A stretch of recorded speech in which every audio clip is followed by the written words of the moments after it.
Spider-Man No Way Home is not a very good film. Regardless, it has received overwhelming praise as the breakout film for Phase 4. And while there are many good elements to this film, which we will discuss, I also would like to point out the many flaws it has in order to ensure that we do not lower our standards for what makes a good movie. Likewise, Spider-Man is a deep and complex character with a rich history, and his adaptations deserve no less than high standards. And with that in mind, let's begin. The film starts where the last one left off, but before we can get into the story, we need to address something else. These subtitles are terrible. No Way Home and Far From Home are so similar and easy to mix up for no good reason, and they're not particularly relevant to the films they represent. They only exist in their current forms because the creatives behind it want home to always be referenced for some reason. Homecoming was the only clever one, because that film actually ended with a homecoming dance, and it's relevant to Spider-Man coming back to Marvel. These other two are just unnecessary and confusing. Can we please just let this be the Home trilogy and stop with this going forwards? After a brief recap of,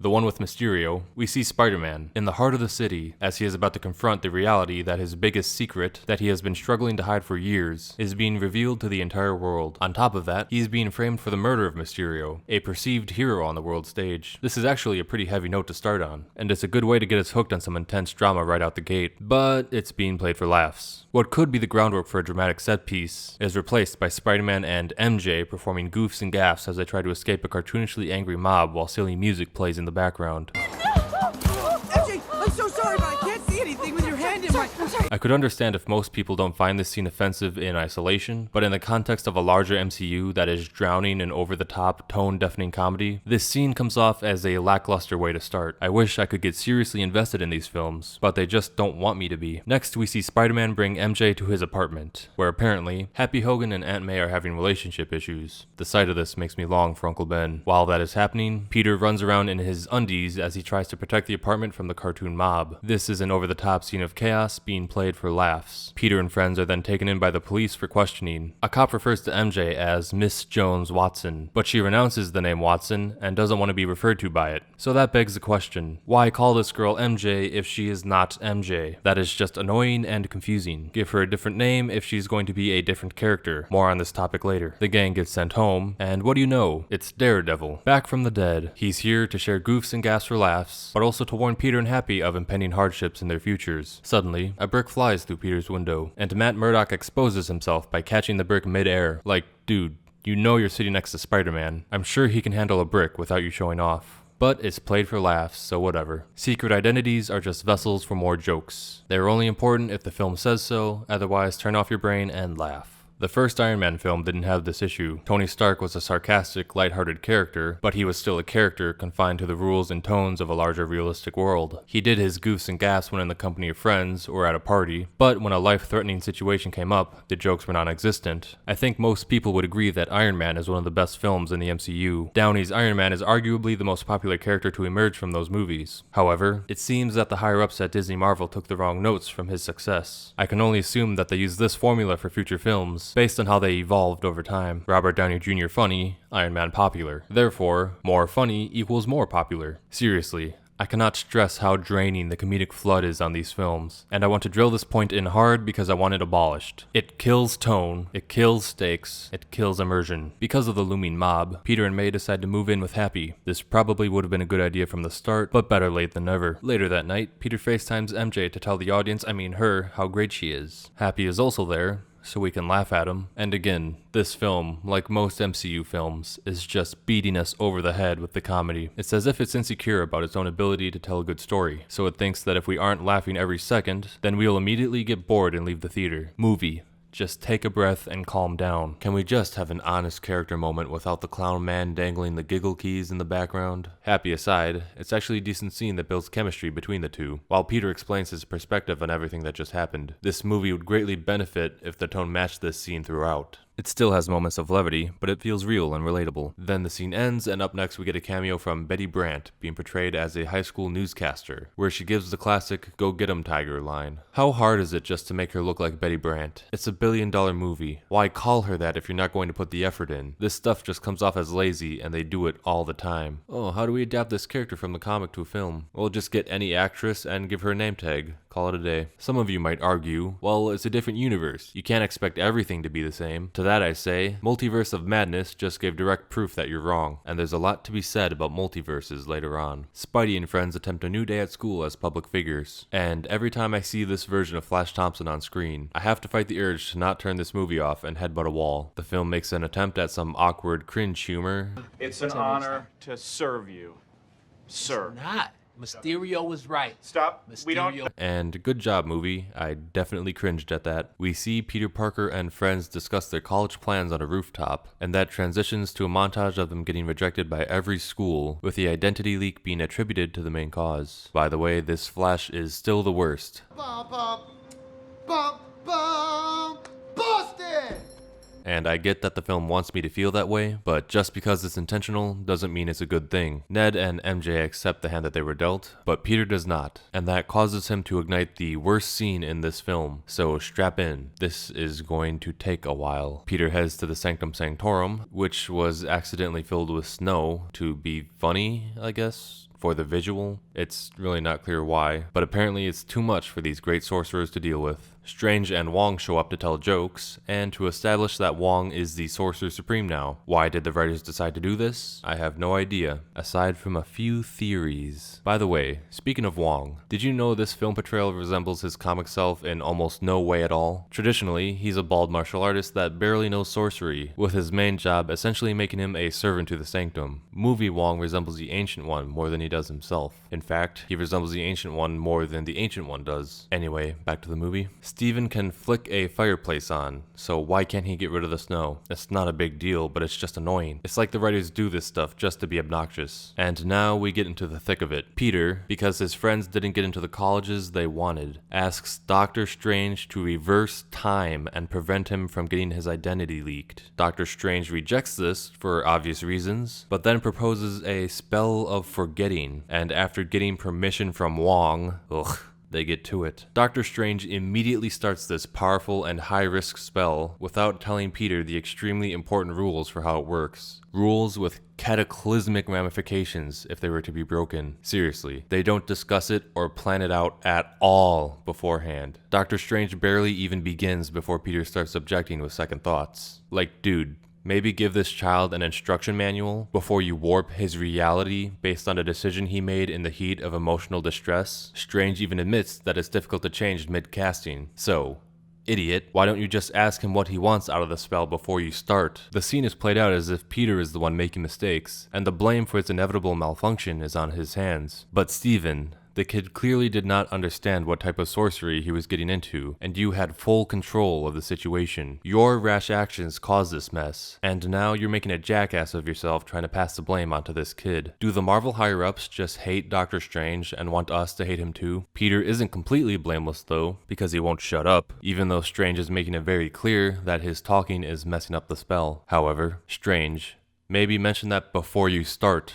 Moron. He even has the gall to say, I told you not to do that. You changed my spell. You don't do that. I told you, and that is why. My man, are you for real? Your lack of telling is what got us into this mess. Strange warns that if he didn't stop the spell, then something catastrophic might have happened. This line will only add to his incompetence later on. After some berating, Strange tries to teach Peter to just accept his circumstances in life, which he definitely should have done beforehand, especially since this all started because Peter and friends got rejected from their colleges. You know, that one problem that most American youth deal with every year. And of course, this is only made worse because apparently Peter didn't even try to call his colleges in an attempt to make them reconsider. This scene is played for laughs, but that doesn't stop it from being dumb. Grass-chewing cows would have an easier time relating to these intelligence levels. Strange gets mad at Peter for, quote, not even trying to plead your case before you asked me to brainwash the entire world. Why didn't you ask him this beforehand, you dense bag of asswipe? That would have been a much more reasonable thing to do. Man, Doctor Strange is a loser. Peter gets kicked out of the Sanctum, and he calls Flash for help with getting into his preferred college. They waste our time with more jokes. Then Peter searches for this important college woman in the middle of a highway, because apparently that's easier than leaving a call or an email. Peter still wears his Iron Spider costume, and I have to say, these nanobot costume removals they've been doing lately are just terrible. They very clearly look like CGI and kill immersion. Not a huge problem, but it adds up when it's used constantly. Peter miraculously finds finds the woman he's looking for on a busy New York highway near an airport. Even with spider senses, that seems unlikely. Not really sure how spider senses would help here anyway. They talk, and Peter does his awkward humor shtick that Tom Holland loves so much, but it gets interrupted by his extremely plot-convenient spider senses. I'll elaborate on that more later. Civilians all flee in terror, but college woman is conveniently trapped in her own car. Suddenly, Sam Raimi's Otto Octavius appears, looking almost exactly the same as when we last saw him. Doc Ock rants about his precious tritium machine, thinking that this Peter is the same as the one from his world. A fight begins, and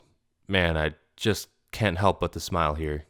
This is nice. However, the movie makes an attempt to ruin my fun by getting the conveniently trapped college woman conveniently wrapped up in the danger. They even show her finally getting out of her door, only to be further trapped by a concrete barrier, just in case anyone thought that they were trying to be subtle. Regardless, this fight scene is enjoyable. The film pays reverence to the classic Doc Ock, reminding us just how formidable he used to be. He even uses a similar fighting style as he did in his first appearance. Good job, movie. It really feels like Sam Raimi's Doc Ock was plucked straight from one movie and dropped into another. Peter struggles to fight Otto while protecting the college woman and is brought to his limits. Otto restrains him and he is defeated. Thankfully, Iron Man saves Peter from the grave with his nanobot technology. It protects Peter from a fatal blow and somehow hacks into Otto's arms, gaining full control over them. Silly music plays while Peter has fun with Otto's arms, saving both himself and the college woman. Thank you, Iron Man. We would be helpless without heroes like you. College woman calls Peter a hero and vows to speak to the administration on his behalf. But instead of just accepting it, Peter says it's not about him for some reason. The implication is that he only wants to help his friends, but they were already included anyway, so he's just creating problems by virtue signaling. Let's recap the college woman. Peter personally knows someone that he can contact for getting in touch with her. Peter somehow finds her on this busy highway. Danger suddenly appears. She can't escape it. Peter is given the perfect opportunity to flex his heroism before her eyes. Then the college woman emasculates Doc Ock to his face before living happily ever after. Her entire involvement in this story is so contrived that it's conniption-inducing. Peter tries to question Doc Ock before his spidey senses go off again. Those senses would have been nice to have when that concrete pipe hit him earlier, but oh well. Suddenly, Sam Raimi's Green Goblin appears, but just before another fight begins, Doctor Strange teleports Peter and Otto back to his quarters. Doc Ock suddenly gets imprisoned alongside the Lizard from the first Amazing Spider-Man film. He is a lot less exciting to see than the other villains, but thankfully this film understands that and essentially reduces his role to a glorified cameo. And any enjoyment I had from that last scene is immediately squashed by the wildly irritating return of Doctor Strange. Peter's spider senses clock out and let him get scared by the Doctor,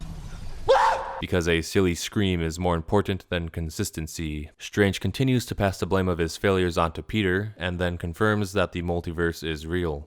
Multiverse is real. Side note, Strange looks pretty beat up in this scene as he states that he found, fought, and captured the Lizard. Doesn't Strange typically deal with world-ending threats? Shouldn't the Lizard be a cakewalk for someone like him? Fruit for thought. Strange also states that the spell mishap from earlier has caused all people who know that Peter Parker is Spider-Man in the infinite multiverse to get sucked into this current universe. And this is what we call a reach. Not only is this plot point silly, but it's not entirely consistent, because there should be a lot more people showing up if it's pulling them from every universe in an infinite multiverse. There is no multiverse. We're just pulling characters from past films. Why aren't any Gwen Stacy's or MJ's getting pulled into this world? Or James Franco's for that matter? It seems to conveniently just be villains. And not from every universe, but just two in particular. In order for this film to be enjoyed, there needs to be a few unspoken rules between the writers and the audience. Let's be honest. We all just want to see Tobey, Andrew, and Tom team up to beat their past villains because that sounds awesome. So we're just gonna overlook this nonsense for the sake of fan service. Most people will generally be okay with the unspoken rules, and that's why this film was so successful. And while I can understand that, and go along with it to a degree, that does not protect this film from criticism, and it should still be called out when it has flaws. If we want Doctor Strange, the multiverse, and the MCU as a whole to be respected and narratively satisfying, then more reverence needs to be paid to these radically world-changing rules. Doctor Strange as a character suffers greatly from this movie and will continue to suffer in future films. The multiverse will continue to spiral into silly, illogical nonsense, and it will drag the MCU down with it. As fun as this movie is, it is still a major contributor to that downfall. With that all said, let's continue. Peter reiterates the phrase, every universe, just to remind us that the writers can lie and get away with it. From every universe? They talk for a bit more, and Strange tasks Peter with finding these new crossover friends, while he finds a way to get them sent back to their respected worlds. With the risk of the fabric of reality tearing apart, or Wong finding out, being hour ticking clock. Peter complains that more spider work might get him in trouble with MIT. My friends and I just got a second chance to get into MIT, and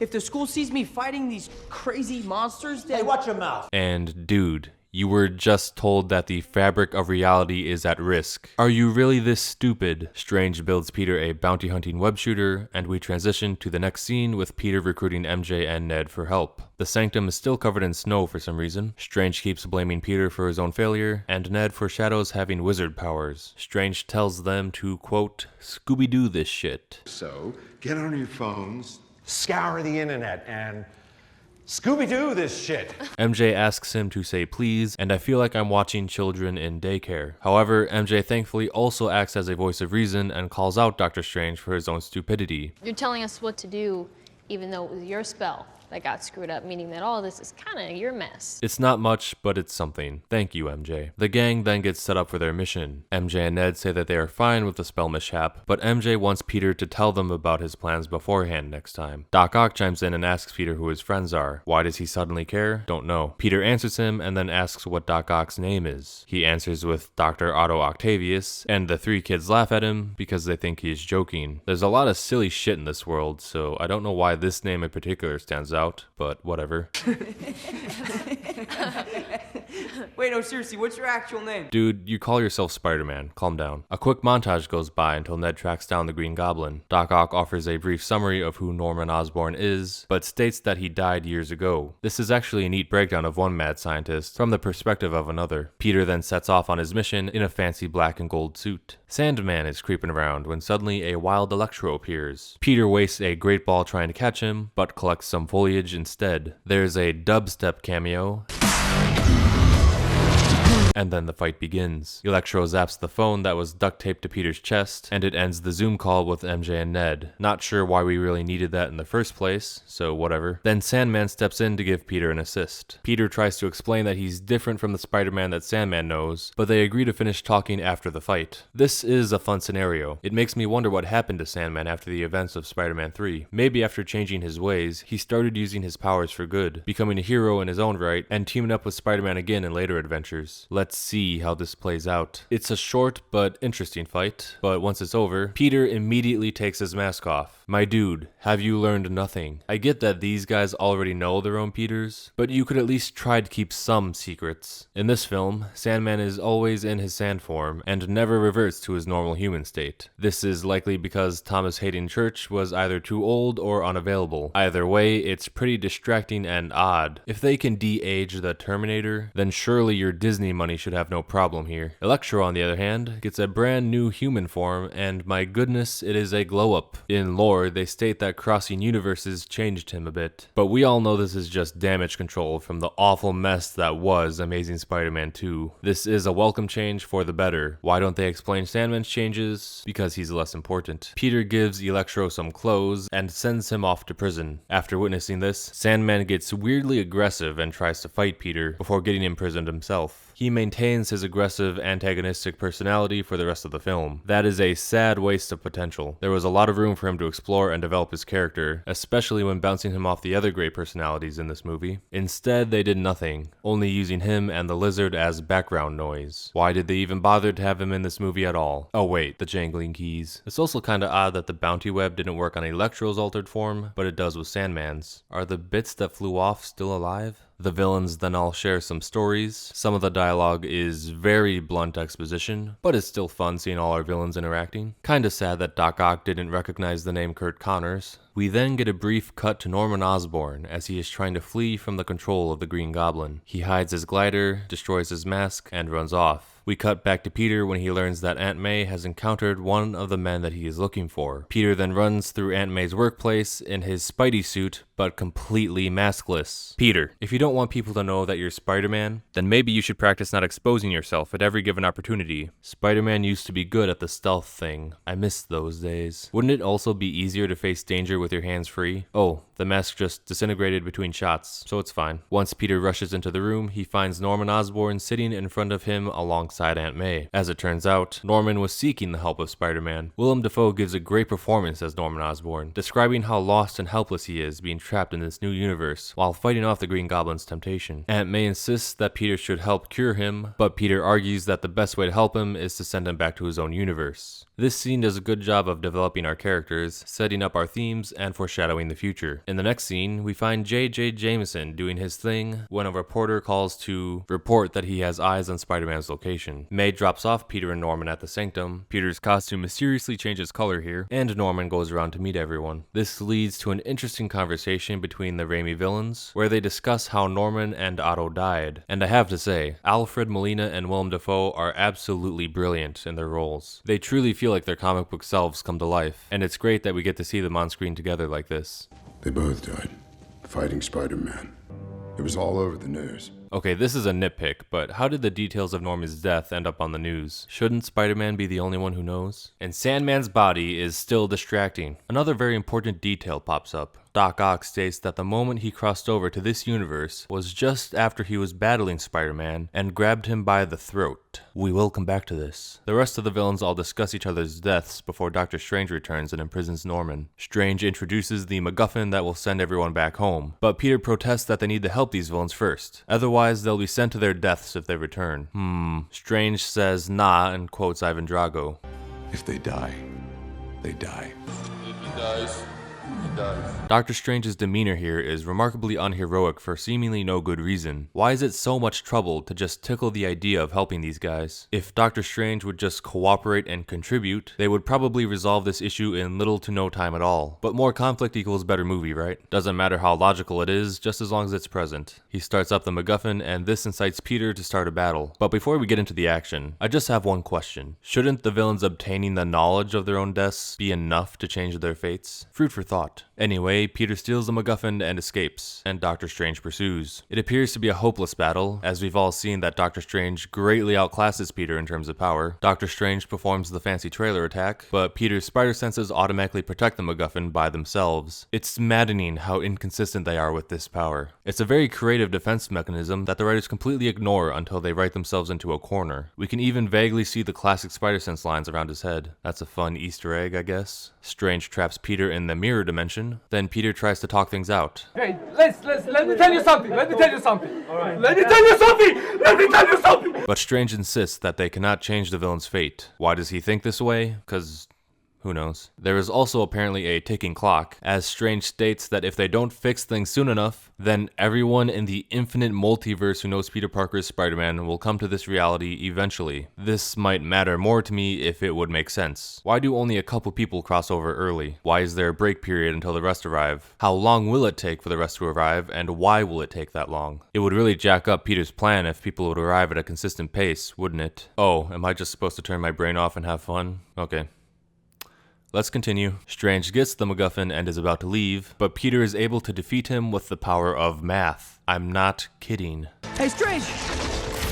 You know what's cooler than magic? Math! But let's break that down really quick. What does this mean? Well, Peter webs up a bunch of rocks in a circle. Then the camera cuts in very tight so we can't see what's happening. Then, for some reason, the rocks spiral around Doctor Strange, and webs randomly just appear on Doctor Strange's body, while he sits there and does nothing to stop it. Peter then steals Doctor Strange's sling ring and escapes through a portal that was conveniently left open just long enough for him to jump through and hand out a one-liner. I have to try. This scene is very dumb. Not only should Doctor Strange have won this fight easily, but the film itself cheats so that Peter can win. Not only that, but this fight shouldn't have happened in the first place, because there's no reason why Doctor Strange can't just chill for a minute and hear Peter out. They just needed an excuse to remove Doctor Strange from the film, because this is supposed to be a Spider-Man movie. If Doctor Strange would have just been calm and reasonable, and just listened to Peter's plan, he could have prevented a lot of problems that happen later on in the film. Doctor Strange may have survived this fight, but this movie thoroughly assassinated his character. When has Peter ever used the power of math to win a fight before or after this situation? The writers just boxed themselves into a corner and cheated to get out of it. Peter then rubs it in by telling his friends that he totally beat Doctor Strange. There are other ways of removing Doctor Strange from the film without degrading his character like this. Just have some interdimensional villain appear for Strange to deal with for a while, causing him to entrust the success of this current mission to Spider-Man alone. A clever writer could even tie this new villain in with Multiverse of Madness, since that film was right around the corner, and it could serve as a moment of growth for Peter and Strange's relationship, since Strange would be forced to trust Peter despite their earlier drama, and it would give Peter even more pressure to succeed as to not let Strange down. But no, instead the writers make him look like a literal and metaphorical donut. Peter then tells the villains that he thinks he can save them by fixing what happened to them so they don't die fighting Spider-Man, while Norman chimes in to do a meme, and there is a pause so that the audience can laugh. What do you mean fix us? Look, our technology is advanced. I can and help you. You know, I'm something of a scientist myself. And then we go back to the story. The idea of Peter wanting to fix the villains in order to save them is an interesting but flawed premise. It's actually pretty random. Most of these villains don't know how they die, if they even do die at all, but more so than that, they don't know that getting fixed will save them. It's just an arbitrary change that may or may not make a difference. In Doc Ock's case, we the audience already know that this change will not work. Doc Ock already fixes himself seconds after he chokes Peter in that last scene. Listen to me now. To be fair, the film acknowledges the uncertainty of this, but why is this the plan that Peter sets out to accomplish? Is there no other way to more securely guarantee their safety? If anything, stripping their powers will just make them more defenseless and susceptible to danger. A simple fix is insufficient. You would definitely want to get their minds right, like in Doc Ock's case, but wouldn't you also want to help him bolster his power, to help him survive what would normally be a self-sacrifice? But it's also not all-encompassing, because what works for Doc Ock will not work for the other villains. Take Sandman, for example. His mind is decent enough. He's pretty much just a normal, slightly angry man with sand powers. It's not even really clear if he dies at any point. If he did, it wouldn't be in a fight with Spider-Man, since they made peace. It's still unclear why Sandman is being difficult in this movie to begin with. Based on what he becomes in Spider-Man 3, it's actually safe to say that he doesn't really need any fixing. He's better off as he is now. Obviously, the characters in this movie don't have access to this information, but most people don't have that anyway. And what I mean when I say that is, aside from Goblin and Doc Ock, the fates of the others are as uncertain as any normal person. It's odd to assume that they would all die just because two did. So if you just focus your attention on just those two, then why must Doctor Strange be so heartless as to doom them to their fates without hesitation? Peter was able to cure Doc Ock in no time at all. If Strange would have just been chill and easy to work with, he probably could have just given Norman some sort of mystical therapy spell and just sent those guys on their way within the hour. But if people act rationally here, we would have no movie. Something else to consider is that these three don't necessarily know that they're from the same universe. They just assume that they are because they look similar to their alternate selves. The fact that they're alive and talking to each other when two should be dead could be considered evidence that they're not actually from the same world. Point being that the characters in this movie jump to wild conclusions when they are hopelessly lacking in their understanding of the situation, so much so that it makes this cure plan seem completely arbitrary and pointless. Stop thinking so much, turn your brain off and enjoy the movie. Fine, whatever. Let's get back on track. After some discussion, the villains decide to go along with his plan. The Lizard argues against getting help, for no substantial reason, and Peter responds by saying, "I didn't know you could talk," which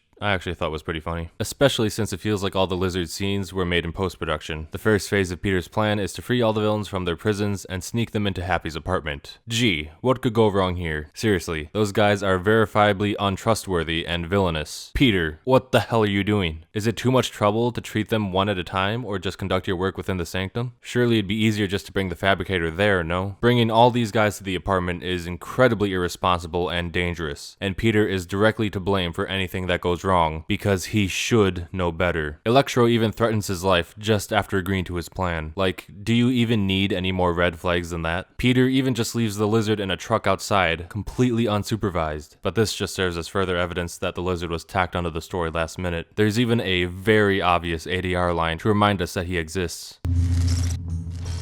Where's Connors? He told me he wants to stay in the truck. Come on, people. Is that your best? ADR or not, that's still a very dumb thing to do. For all you know, he could escape and go on a wild rampage the second you leave his side. Inside the apartment, Sandman gets sand all over the couch. My dude, stop being sand. You don't have to be sand. The tool Peter uses to conduct his cures for the villains is this fabricator, which he describes as a device that can make pretty much anything. The fact that he has this just lying around further nails down the idea that he is not Spider-Man. Instead, he is Iron Boy. Electro devises a plot to escape and stay in this universe. Because, duh, he is a supervillain. That's why you keep him locked up. He devises his plot with Sandman, which is odd, because Sandman of all people should want to go home the most to be with his daughter. He even says as much, but then he says he doesn't trust anyone. So I guess that's good enough to justify him escaping and severely hurting his chances of going home. Just turn your brain off, right? Mr. Strawman, you realize that argument says a lot about you, right? Peter builds a cure for Dr. Octopus's tentacle madness, and he makes it look pretty easy. Not to beat a dead horse, but this makes Doctor Strange look even more foolish for being so difficult. Once Doc is cured, he offers to help the others, and that is fun to see. It is nice when characters act rationally for a change. Now, I'm going to stop complaining for a while, because this next scene is actually very good. Peter's spider senses trigger seemingly out of nowhere, and there seems to be no explanation as to why. Perhaps Electro is up to no good, maybe Lizard, or even J.J. Jameson. But no, Peter webs up Norman Osborn, or rather the Green Goblin. This scene is extremely effective, and builds up the Green Goblin to be the menacing threat that he rightfully should be. Just the mere presence of the Goblin persona alone is enough to send Peter into a full-scale panic. Willem Dafoe also continues to perfectly nail his acting performance. He makes Norman and Goblin feel like two entirely different people. It's especially satisfying because it is subtle. Green Goblin is not as flashy as some of Spider-Man's other villains, but he is more of a threat because he knows how to get results. As a lifelong fan of these characters, it is incredibly satisfying to see both him and Doc Ock get the spotlights that they rightfully deserve, especially with all the other recent MCU projects being absolute dumpster fires. But I'm getting a bit ahead of myself here. Let's reel it back into the scene. Green Goblin gives a chilling speech that radicalizes the other villains into making their escape, all except Doc Ock. It's unclear as to why Sandman would also go along with this, which is disappointing. The writers invested all of their time into perfecting Doc Ock and Green Goblin, and they just shafted Sandman hard. He is a villain just because in this movie. Why not just scrap Sandman and introduce a completely new character from a universe we haven't seen? That way less effort has to be put in to maintain consistency. One other thing that could make this scene better would be if the writers are more consistent with how spider senses work. If the rules for spider senses were laid out clearly and consistently, with them giving us clear examples of what does and does not trigger spider senses, then having a moment like this where they get triggered seemingly out of nowhere could be a huge payoff. But credit where credit is due, this is still a good moment. Just a reminder, an escape attempt was very predictable here, and Peter is an idiot for bringing all these villains to Happy's apartment. Electro shoots Doc Ock out of the window and he vanishes until the end of the film. This is also a shame because he's so enjoyable to watch on screen. Where does he go? Don't know. Why does he leave? Don't know. The plot just needs him gone, so he doesn't interfere with the Spider-Man team-up later. For's a crowd, I guess. Electro and Sandman make their escape. The Lizard just blindly follows them, because there was no time to write him his own motivation. I'm sure he was close enough to hear the evil speech from outside. Also, he apparently just sat in the back of that box truck, doing nothing.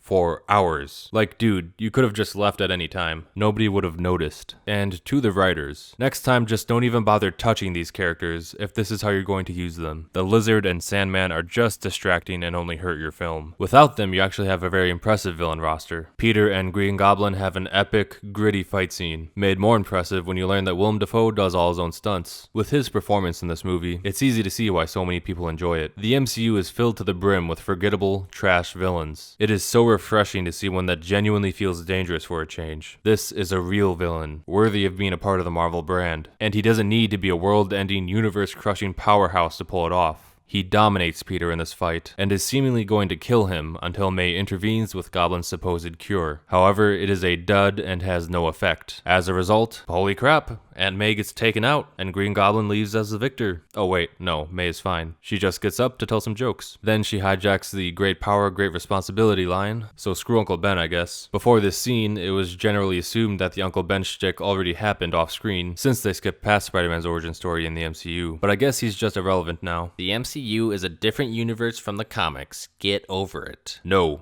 It is not a different universe, it is an adaptation. They explicitly state that the MCU is the 616 universe, the same as the comics. They set the terms and didn't deliver. If that's not meant to be the case, then we have a contradiction on our hands, and the MCU has an identity crisis that is dividing the fanbase. Either way, the alternate universe excuse is just what people say to justify low-effort adaptations that have little to no resemblance of the source. To be a bit more optimistic, it's at least better to have someone say the famous line than to not have it at all. "With great power comes great responsibility" is a powerful phrase and serves as a great life lesson that defines Spider-Man's motivation. Suddenly, plot twist. May actually isn't fine at all. She collapses to the ground and dies. Wow, movie, that was pretty ballsy. I didn't think you had it in you. This scene was a little awkward though. I don't know why they had her be fine and get up for a few seconds. She could have just said her lines while lying down on her metaphorical deathbed. There's also some distractingly cheap CGI here and there. But regardless, this death was a major shock that I'm sure most people didn't see coming. It's a heartbreaking, real moment that the MCU desperately needs more of nowadays. No jokes, no shenanigans, just genuine tragedy. This whole sequence makes the film suddenly feel less like an Iron Boy movie and more like a Spider-Man movie. May's death is perfectly followed up by Peter watching J.J. Jameson spew slander and hatred towards him. It's classic J.J. material, but it hits a little harder this time because this disaster actually was all Spider-Man's fault, since he freed all the villains from their cages. I criticize this film because Spider-Man should definitely know better by now, but at the same time, it is still compelling to have him face his own horrific failure this way. This is what separates No Way Home from the other Phase 4 projects, in which other heroes are constantly making stupid and immoral decisions, but unlike Spider-Man here, they all seemingly get away with it consequence-free. Something else worth noting here is the tremendous amount of potential that was wasted by doing the great power, great responsibility line in this way. Since this movie loves nostalgia so much, I'll compare this to the Raimi film to explain what I mean. May says this line to Peter because he's conflicted, since his attempts to help these villains have backfired, and now he's thinking that Strange was right for wanting to just send them away all along. Thus, May tells him that since he has the power to save them, then he also has the responsibility to. If we look back at the Raimi film, Peter has hardly even become Spider-Man at this point. He is just an ignorant teen who was suddenly blessed with incredible abilities. He is short-sighted though, and only considers how to use his powers to get ahead in life. He beats up his bully, and he tries to make money by wrestling to impress his crush, all the while trying to keep his actions secret from his aunt and uncle. They notice his change in behavior and are aware of the bully incident, so Ben tries to speak to him man-to-man in an attempt to relate to Peter and help steer him on a better path. Up to this point in the film, we know that May and Ben are honest, hardworking people who want the best for Peter despite not having much to offer. However, Peter dismisses Ben's approach because he doesn't think that Ben truly understands what he's going through. Later, Peter gets stiffed on his wrestling money, so when the manager gets robbed, Peter allows this to happen as a form of revenge. That same robber later ends up shooting Uncle Ben and steals his car. Uncle Ben dies as a direct result of Peter's irresponsibility, making Ben's final conversation with Peter carry far more weight. Because if Peter would have listened to Ben the first time, then none of this would have happened. This was a deep lesson that Peter had to learn the hard way, and as a result, this lesson shaped the foundation for how he behaves as Spider-Man for the rest of his life. The way that story plays out makes this current one feel somewhat arbitrary by comparison. Peter wasn't necessarily doing anything wrong or immoral by helping these villains. He was just conducting his plans by making wildly dumb decisions. It doesn't matter if he listens to May or not, because he was still trying to be responsible here, he just acted moronically. Had he and Strange just acted more reasonably, then everything Peter did would have been justified. It would have been more compelling if Peter were the one to want to send the villains back without helping them. He would act this way because he's still scarred by the damage done to him by Mysterio, and now he just wants to shove as much trouble out of his life as possible, regardless of how irresponsible that might be. Doctor Strange would then be the one to protest against him, because he is supposed to be a wise figure. However, their debate frightens the villains, since they obviously don't want to die, and they lash out in desperation. In the process, they actually manage to free themselves. A fight ensues, but the main threats like Green Goblin, Doc Ock, and Electro escape. You could also tie Doctor Strange down here, where instead of fighting Peter, he is occupied by the lesser villains like Sandman and Lizard. Or, you could also task him with trying to prevent other villains from crossing over as well. Maybe there's a physical portal that he needs to constantly keep shut, and that's why he's not present for most of the film. That would also cover why no other villains are appearing, except the ones that are already here. That leaves Peter to catch and detain the other villains on his own. And because Norman encountered Aunt May earlier in the film, he goes out to find her, wanting to kill her as revenge for Peter trying to send him to his death. Peter would catch on to his plan, and their fight would play out in a similar way that it does in the actual film. But this time, May's death is tied much more closely to Peter's irresponsibility, making the great power, great responsibility line that much more meaningful. Though there still lies another problem, in that this Aunt May was not really built up to be this moral foundation in Peter's life. Sure, she would help him make tough decisions, but no more than MJ or Ned would. She comes off as more the fun aunt, even when she knows that Peter is Spider-Man. She's more so used in these films for jokes and exposition than being a mentor. This is likely because they weren't planning to give her this line until this most recent film, and it feels like they only gave her the line because she was going to die soon, not because Peter needed to hear it. As a result, May saying this line here is a lot less meaningful, especially since Peter didn't really take it to heart anyway, needing further mentoring from the other Spider-Men. The benefit of having a stretched out, intertwining story like the MCU is that you can take advantage of long-term storytelling like this, and construct massive setups and payoffs that reward people for sticking around and paying attention. When you just write these stories on the fly, eye with very little concern for connective tissue, then your film's potential gets a massive deflation. After that, we cut to Ned and MJ, who are concerned for Peter's safety. Ned's desire to see Peter causes him to unintentionally spark a portal, one that he's eventually able to open, since he took Dr. Strange's stolen sling ring from Peter. I thought this ability required extensive training, but whatever. Ned opens a portal that brings them Andrew Garfield's Spider-Man, since evidently he's also been brought to this world and has just been wandering around this whole time. This brings up some interesting questions. If Andrew and Tobey's Spider-Man were running around unaccounted for, who else is here that we don't know about? And why isn't Tom's Spider-Man concerned about finding them? Venom pops up in a post-credit scene. Shouldn't we want to find and cure him? Though to be honest, euthanasia is this guy's only hope.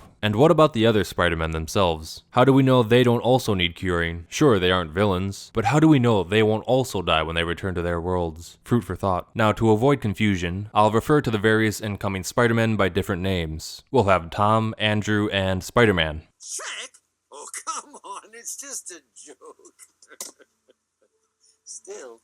Andrew Spider runs through Ned's portal and immediately removes his mask with no hesitation. Because this movie is so flip-floppy on if it actually cares about secret identities. They do some jokes together to get to know each other. They then decide to keep using the portal until it lands on Tom's Spider-Man. But they only end up doing this one more time, because it's really just a very on-the-nose way to introduce the other two Spider-Men into the film. Speaking of, look who it is, Tobey Maguire. And it is genuinely nice to see him back again in this role. I wish I could say the same for Andrew, but his movies were terrible. At least they make good use of him in this film. But disappointingly, Tobey also immediately exposes his identity. Come on, man. I expect that from the other two jabronis, but you're better than that. Tobey explains that he's conveniently already up to speed on the situation, and his senses are telling him to seek out Tom's Spider-Man. And yeah, spider senses just work however the writers want it to at any given moment. They locate him and pretty much recreate an exact scene from Into the Spider-Verse, just with different spider people. I got some understanding of what it is. No, please don't tell me that you know what I'm going through. You wouldn't understand. Miles, we're probably the only ones who do understand. Man, there are too many Spider-Men these days. There's a little more depth to this one though, since we're more familiar with these live-action ones. Well, I got Connors. I've already cured him once, so no big deal. Well, it's no big deal. Great. Yeah, that's great. Why is this scene so awkward? What's he doing? Now that the three Spider-Men are together, they team up to develop cures for the villains. A lot of their dialogue is spent on making references and callbacks to the other films. It's very much on the nose, but it's still charming and fun, though it's a little disappointing because we don't get any real decisive answers as to what the other Spider-Men were up to after their last films ended. We only get these vague, nothing burger responses when they're asked about it. That's a little complicated. One might speculate that they held off on the answers to these questions to save them for some possible future sequels. They set up some traps at the Statue of Liberty, then wait for the villains to arrive. In the meantime, they fit in more references, callbacks, and even some more memes.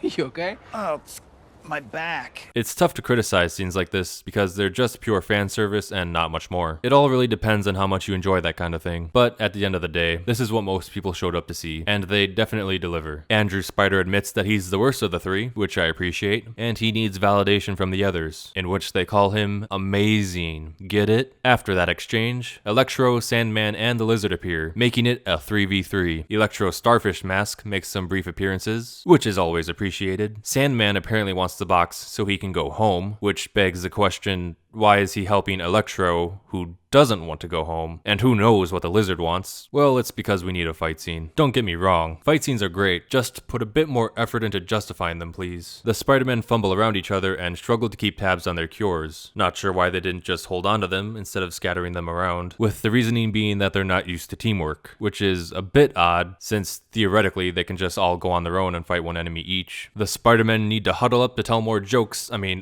to get a better game plan. Tom Spider takes charge since he's the only experienced team player. Makes sense, and they decide to focus on curing one villain at a time. The fight itself is enjoyable. The CGI is not the best, but it at least gets the job done. The focus seems to more so be on the fun of the Spider-Man working together than the action itself. Sandman gets defeated first, and they use recycled footage from Spider-Man 3 to finally make him human again. It looks a bit janky, but it works. The Lizard notices MJ and Ned and chooses to go after them to either use or destroy the box. It's It's not really clear what he wants to do, but it is nice to see him actually do something instead of being this film's DLC. Doc Ock appears and pretends to be evil for some reason, but it's just a prank and he cures Electro. Lizard gets cured shortly after, also having recycled footage to show his human form. Then Doctor Strange suddenly appears, and apparently he's able to telekinetically pull the MacGuffin box and sling ring to his hands. That power would have been pretty useful earlier. He is then flabbergasted to see that Peter's cure plan is working, as if that were so unbelievable. Andrew Spider apologizes to Electro for being white. Do with that information what you will. Otto and Tobey Spider have a reunion of their own, where he still gives non-answers as to what he's been up to lately. How are you? Trying to do better. Doctor Strange and Tom Spider then argue some more about using the MacGuffin box. Apparently Doctor Strange still relentlessly wants to use it, despite the fact that the Green Goblin is the only one left to cure. But at the same time, if Goblin is all that's left, why does Tom Spider care anyway? He makes it very clear that he wants Green Goblin dead, so surely activating the box now is in his best interests. This scene could have made for another interesting role reversal, where Strange goes along with the plan now that he sees its results, but now Tom Spider is over it. It would still be the same scene, just with opposing motivations. Speaking of Goblin, he finally makes his appearance, which is a questionable decision considering he's alone against 3 Spider-Men now, along with Doctors Octopus and Strange. Not sure what he's expecting to do against those odds. Earlier in the film, Norman destroys his Green Goblin helmet to try and escape from that persona. From a meta point of view, it seemed like they were doing a clever setup to give Green Goblin a more classic looking rubber mask, since its absence was a major criticism of the 2001 Raimi film. However, that was false speculation, since Goblin shows up just wearing generic goggles instead. So close, yet so far away. I wouldn't say this design is better or worse than Raimi's. It's just different. One of the Goblin's bombs destroys the MacGuffin box and causes the Statue of Liberty to drop her Captain America shield. Wait, what? That forces MJ to fall off the scaffolding. Tom Spider is unable to save her, but this gives Andrew Spider a chance to redeem himself after his failure to save Gwen. This was a nice moment and a clever use of his character. After everything blows up, Tom Spider and Green Goblin have an intense final battle. This fight scene is much better than the PlayStation 2 CGI fest we had earlier. It's mostly practical, gritty, and very emotional, with no jokes to distract or get in the way. There's nothing wrong with relying on CGI, of course, especially in superhero films, where it's usually necessary. But the MCU has been steadily declining in the special effects department, with recent films looking very cheap and cartoony. This film is no exception. I mentioned earlier that the CGI got the job done, but with how much money they make on these films, we should expect more than just good enough, especially since they delivered much better results in the past. That said, this Goblin fight is refreshing and exciting. I assume we have Willem Dafoe to thank for that. I mentioned before that he did his own stunts, but apparently that was one of his conditions to even be a part of this film. It was certainly well worth it, and Marvel needs much more of this going forward. Tom Spider cuts loose, wailing on Goblin and bringing him to his knees. Then he gives in to his dark side and actually tries to kill Goblin with his own glider, but Tobey Spider steps in last minute to stop him. Even then, Tom still tries to force the glider down as hard as he can. He was fully committed to killing the Green Goblin, no questions asked. This is yet another very powerful and ballsy scene. It shows how mature Tobey's Spider-Man is, using all of his strength to save his first major villain, who caused him so much trouble in the past. And it also shows that Tom Spider-Man still has a lot to learn. Despite being with the Avengers and getting all these handouts, he hasn't yet learned what it means to really be a hero, and he's failed yet again. This moment is powerful, but this scene gets undercut by Tobey getting unnecessarily stabbed by the Green Goblin. Andrew Spider continues to prove why he's number 3 by just standing there and watching that unfold, and all 3 of them decided to turn off their spider senses in that moment. Goblin gets one last little roast in before getting stabbed with his cure. This last segment here felt unneeded. The fight was already over. Tobey's stab had no real serious effect, and it takes away from the moment we just saw before that. It probably would have been better if Andrew Spider-Man just cured Green Goblin right away, so we could just let that last moment breathe a bit more. Suddenly, the skies open up as the multiverse ripples apart. Now that the MacGuffin box was destroyed, Strange tries to hold it together and throws undeserved shade at Tom Spider-Man one last time. They're here because of you. This gives Tom Spider-Man the idea for a new spell to make everyone forget who Peter Parker was, and everyone forgetting who he was will somehow restore the multiverse. Just don't think about it, I guess. Surely if a spell that obscure would work, then there must also be other options, right? Who knows, apparently not. These multiverse rules change in every movie anyway. Tom's Peter Parker has a brief moment to say his goodbyes to MJ and Ned before they forget who he ever was. Although this scenario is very bizarre, it is still a somewhat compelling and tragic moment. Their relationships with him will essentially be dead, and Peter will have to face even more brutal losses in his life, though he promises to come back and find them again in the future. Doctor Strange performs the spell, and all is made right in the multiverse. Peter then tracks down MJ and Ned to restore their relationships with him, and for some reason he waits several months before doing this. However, after seeing that they're both happy living their lives without him, he decides not to keep his promise to come back to them. It's a sad, harsh ending, which is rare to find in the MCU these days. Peter loses his aunt, his best friend, and his girlfriend, along with his ties to the Avengers or anyone else in his life. His identity is more secret than it ever has been. This is all very compelling, but it's so tragic that I find myself being skeptical. It's very common for modern shows and movies to undo tragic moments from the past for the sake of fan service. Captain America goes back to the 40s, Baby Yoda reunites with the Mandalorian, Eleven survives her self-sacrifice, and so on. I wouldn't be surprised if in the next Spider-Man film, Peter walks back on his decision and rejoins MJ and Ned after all, though it would be preferable that the writers stick to this current ending because heavy losses are interesting, and navigating heavy losses makes for good stories. If Peter returns to MJ and Ned later on, it would just cheapen the sad ending of this current film. Tragedy isn't tragic if it's temporary. Plus, this would be a great opportunity to bring other classic Spider-Man characters into the fold. Peter then visits Aunt May's grave and encounters Happy Hogan there for seemingly one last time, though I find this scene more confusing than sad. Peter was directly tied to Aunt May's death. She died trying to protect him, and he held her corpse with his maskless face in front of Happy. Also, Happy only got to know May through meeting Peter. So I ask, how does Happy think that he knows May, and how does he think that she died? I'm sure these are questions without answers though. These rules are such a tangled mess that this film is barely cohesive. Peter then goes off to live on his own, finding a small crumpy apartment, before making a homemade, very classic looking Spider-Man suit, and heading out to do hero work. While this ending is a very dreary, sad one, it's also actually pretty exciting. Spider-Man's MCU run up to this point has been very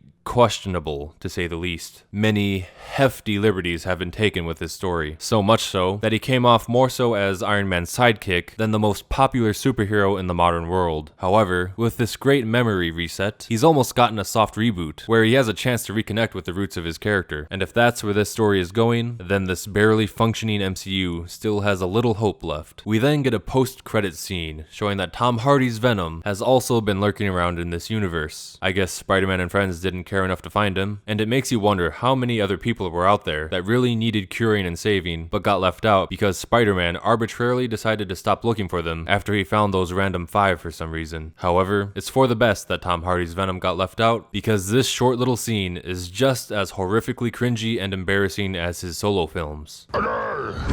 We are drunk. Thankfully, he gets poofed away, but unthankfully, he leaves a little bit of his goo behind to annoy us at some future date. Later, there's a trailer for Multiverse of Madness. Just a basic, normal trailer. I would guess that they didn't make any special scene to tie into this movie, because it ironically has next to nothing to do with this current film, despite them both being largely about the multiverse. This is the sorry state of the current MCU creatives. And that's the end. Is this the worst movie ever made? Certainly not, but it is also very far from a masterpiece.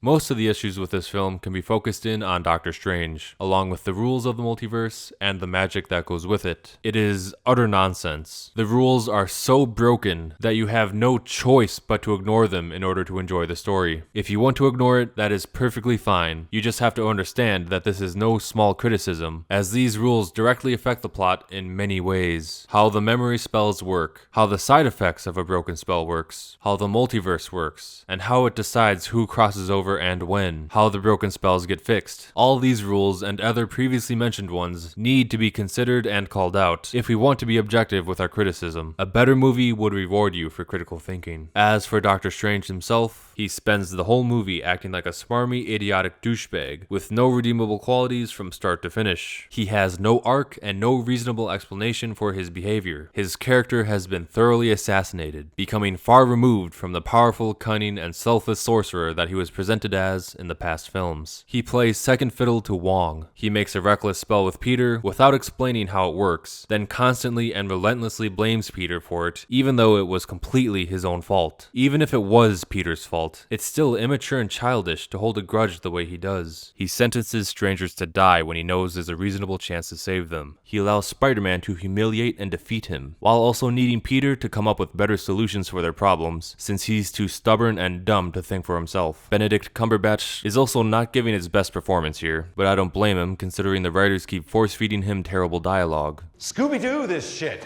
I understand that this is Spider-Man's film, and we want to keep the focus on him, but that doesn't give you the right to just use and abuse your side characters like this. It's hard to enjoy good moments in this film when this guy keeps popping up to kill the mood. It's a challenge to think of better ways to use him, considering the messy state of magic in this film, but a better route to go with Strange would be to tie the initial spell's glitches to villainous interference. That is neither the fault of Spider-Man or Doctor Strange. Then tie said villain into Multiverse of Madness, which shouldn't be too difficult since both films largely deal with the multiverse. Then you could also use said villain to remove Strange from the movie, as he would have to go off and fight in some other dimension. Going for this approach would allow Strange to preserve his power and intelligence, while also giving him room to behave more heroically. It would also make the MCU more cohesive with itself, since all these films are expected to take place in the same world. The next major issue is the comedy. Constant, over-the-top, goofy humor has been an increasingly growing plague within the MCU, and this film is definitely no exception. It is overwhelming and exhausting, especially when compiled with all the other movies. It is also cheap and unnecessary. The writers clearly have the chops to write a compelling story, so it's sad when they resort to beating us over the head with shallow jokes instead. When the film finally decides to embrace its more serious moments, it feels like taking a breath of fresh air after struggling not to drown for the past hour. Now, just to be clear, I'm not suggesting that we remove humor entirely. Spider-Man in particular is known for being a funny character, so jokes very much do have a place in these stories. But what's the point of giving your character comedic quality when your entire world is made up of clowns? Everyone has to quip and make fools of themselves at one point or another, and with the constant rate at which these jokes are forced out, the guaranteed result is quantity over quality. Something else that's in abundance in this movie is nostalgia. Typically, nostalgia in movies is used as a cheap bait to get easy praise, because people associate the current product with the thing that they liked back in the day. Though to this film's credit, they actually use their nostalgia bait in a reverent and effective manner, rarely feeling cheap for most of the film. This should be considered high praise, since it's so rare for this to happen. The old characters are treated with respect, proving to the new characters why they're special, while reminding the audience why we fell in love with them in the first place. They're even allowed to evolve and grow in some ways, instead of the more traditional trope we get nowadays, where old characters are placed beneath the new characters, in a lame attempt to make the new characters look even better. However, with that in mind, there is still some cause for concern. This movie relies very heavily on its nostalgia for success, even at the expense of its world building and storytelling. It's as if there were an invisible handshake between the writers and the audience that says, we want to see all these characters together, so we don't care how it's justified. Just get them there. It's a bit divisive, but for most people, it works. Though the concern rises for this film's longevity. Will future generations still appreciate this film if they haven't grown up with the past works that fuel the nostalgia? Will this movie be considered a classic once all the initial hype dies down? Who's to say for sure, but time will tell. Another concern rises for future storylines. This film tells us that Oscorp doesn't exist within the MCU. That severely limits the storytelling potential of this character going forwards. If Peter encounters Gwen Stacy in his universe, their relationship won't be natural, because he knows that his alternate self already dated her, and he knows that she dies. There's a good chance that a lot of Peter's frame of reference for upcoming events will largely be based on things that other Spider-Men did. I wonder if it would have been better if Molina and Dafoe were just recast as new versions of their same characters, just within the MCU this time, and the whole multiverse plotline just got scrapped. I get that people want to see all the Spider-Men team up, but is that worth the damage that it'll deal to the story's world building? I'm predicting that the problems that this film creates will have messy long-term consequences in terms of storytelling. The point of Spider-Man's story is to tell us that being Spider-Man sucks. His school, home, and social life suffer because he is always getting caught up in fighting crime. He struggles to have a serious relationship with anyone because his life is too dangerous to let anyone get close. He has friends and mentors in his superhero and personal worlds, but he can never truly open up and get help from them without exposing his identity. His secret identity is supposed to be very, very important because when it got leaked, Gwen Stacy died. That's nothing to snark at either. She was his Lois Lane. She appeared in Spider-Man comics for nearly a decade before getting killed off, and unlike most comic book deaths, she stayed gone. Peter had to just cope with that major loss and move on. So his mask isn't some obscure fashion statement or punchline, it's supposed to matter. He faces wave after wave of seemingly endless supervillains day in and day out, risking his life every time for the sake of peace and safety for those around him. And what thanks does he get for all this trouble? Everyone hates him for it because the media accuses him of being just as vile as the psychos he takes down. He suffers constant pain, he doesn't get any pay or reward, and anyone close to him him becomes distant. Being Spider-Man is an incredibly thankless job. So why does he do it? Why does he go on fighting if it's so terrible? Because of the powerful lesson that Uncle Ben taught him before he died. That lesson was instilled in him in such a powerful way that it serves as the foundation for his moral compass. He continues this thankless job because his great power makes it his responsibility. Had he never received such a lesson, he would have likely become the person that everyone thinks he is. So that's why fans get so upset when they see him get all these free toys, and when we see him act so flippantly with his identity, and when he overreacts to a problem that really isn't a big deal. This isn't Spider-Man. To suggest such a thing is tantamount to lying. But with that said, this film seems to put a lot of work into acknowledging and addressing those criticisms. Throughout this film, Spider-Man faces constant failure time and time again. His easy path as a hero has made him naive, albeit a little too naive, and that has caused him to make several grave mistakes. As a result, he's lost pretty much everything he once loved and more. He's being put on a new, much harder path that will likely result in a much more compelling story, one that will feel much more familiar to who he's really supposed to be, though the full results of this journey will depend on the success of future films. So here's hoping that those are good. Either way, Spider-Man's story in this film ends on a very tragic and compelling note, which is ironically very appreciated. His character was in a rough position for a while, but now it seems like he might be in a good place moving forward. And while we're on the subject of characters in good places, Dr. Octopus and Green Goblin. Standing ovation for these two. They nail their performances, being just as good, if not better than they were the first time around. Alfred Molina's Doc Ock feels like he jumped straight out of the pages with his performance. My only complaint here is that we don't see more of him. After his opening battle, he gets restrained, then when he gets his cure, he vanishes, only to have a minimal impact on the finale. It wouldn't be so bad if the film cut loose on some of its other villains so he could have more time. It's pretty clear that Sandman and especially Lizard were afterthoughts anyway. Very little time was spent developing these two, with a much heavier focus being put on the other three. This film is made worse for it, as they are distractingly unfinished characters who feel more like dead weight or background noise than actual parts of the story. Electro was given much better treatment. He was absolutely terrible in Amazing Spider-Man 2, so it's impressive that this film was able to salvage his wreckage and transform him into a much more interesting and threatening foe, one that resembles his comic self much more closely. But across this larger roster, the award for Best Villain without a doubt has to go to the Green Goblin. This movie does a masterful job at reminding us exactly why he is the premier Spider-Man villain. Willem Dafoe acts his heart out in this role, going from the helpless, sympathetic Norman Osborn to being the scary, ruthless, dominating Green Goblin. Not only does he come off as pure evil, but he shows it in his actions as well, getting a lot of results in the short time that he's around. If I had to find complaints, I would say the lack of mask is disappointing, and the climax is a little underwhelming since he showed up alone and had very little chance of winning. Though with how much good he offers, I'd say those faults are forgivable. And there you have it, a full dissection of Spider-Man No Way Home. It's certainly understandable why many people praise this film, but the faults are too great to go unnoticed. There is a lot that should have been done to improve this film, and while I'd rather not rain on this parade, my hope is that we continue to maintain a high standard for the entertainment that we consume. The people who make these films earn a lot of money doing so we should expect no less than perfection from them, especially considering how wildly successful its source material has been. There's the bar, and the MCU is more than capable of reaching it. In fact, it already has in the past, so there's no good reason why it can't now. I hope you enjoyed this video, and thanks for watching. Even if you didn't enjoy, I hope you at least learned something today. This video was a massive undertaking since there was so much to discuss, so I apologize for being so slow with my uploads lately, but I hope it was worth the wait. Now that it's done, why don't we cover an even longer film that's far more problematic and far more overrated. We're in the end game now.